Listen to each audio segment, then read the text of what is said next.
अंगणत पंछी लथो परियां खां पयो दाणो खणी वियो आहे। असां मझाई असांखे तुंहिंजो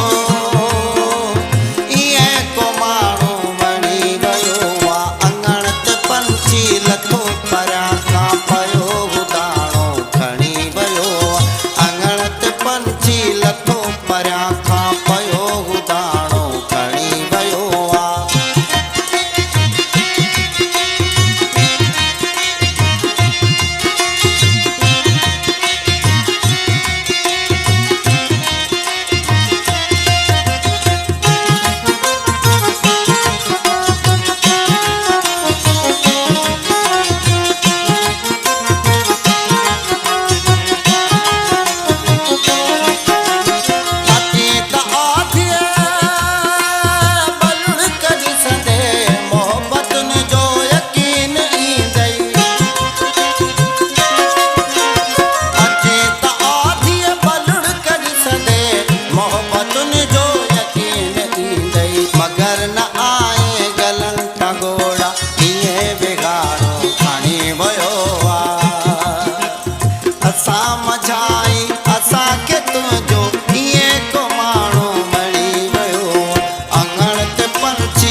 मगर न आए गलन ता घोड़ा ईअं बिगाड़ो खणी वियो आहे।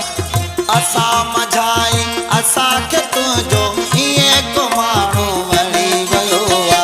अंगणत पंछी लथो परियां खां पयो दाणो खणी वियो आहे। अंगणत पंछी लथो परियां खां पयो दाणो खणी वियो आहे।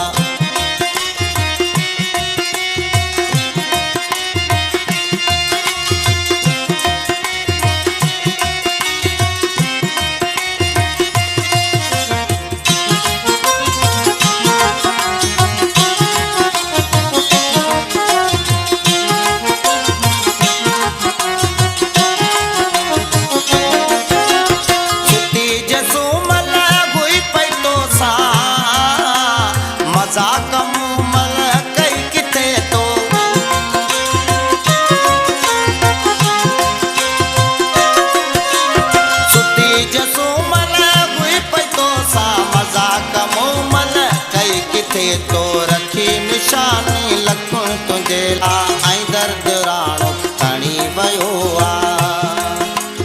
असां मझाई असांखे तुंहिंजो ईअं को माण्हू वणी वियो आहे। अंगणत पंछी लथो परियां खां पयो दाणो खणी वियो आहे। अंगणत पंछी लथो परियां खां पयो दाणो खणी वियो आहे।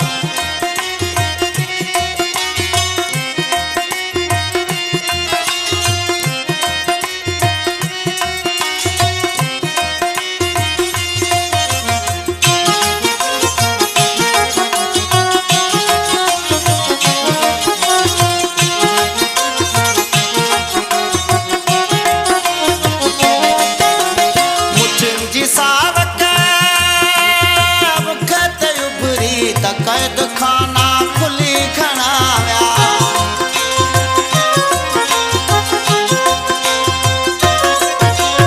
मुछुनि जी सावक मुख ते उभरी कैद खाना खुली खणा विया। शहर कमाइण जवान गभरू पुगा त थाणो खणी वियो आहे। असां मझाई असांखे तुंहिंजो ईअं को माण्हू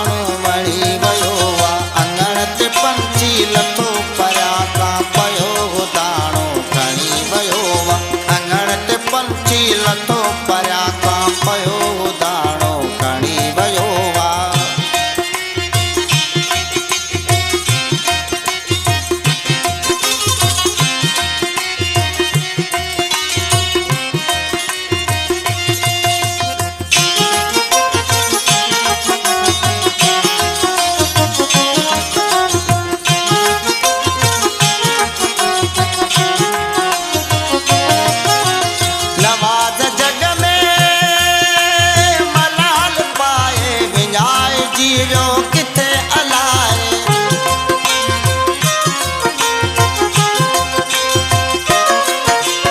नवाज़ जग में मलाल पाए विञाए जीवियो किथे अलाए। उथी चयो के कलाल खानो वजूद साणो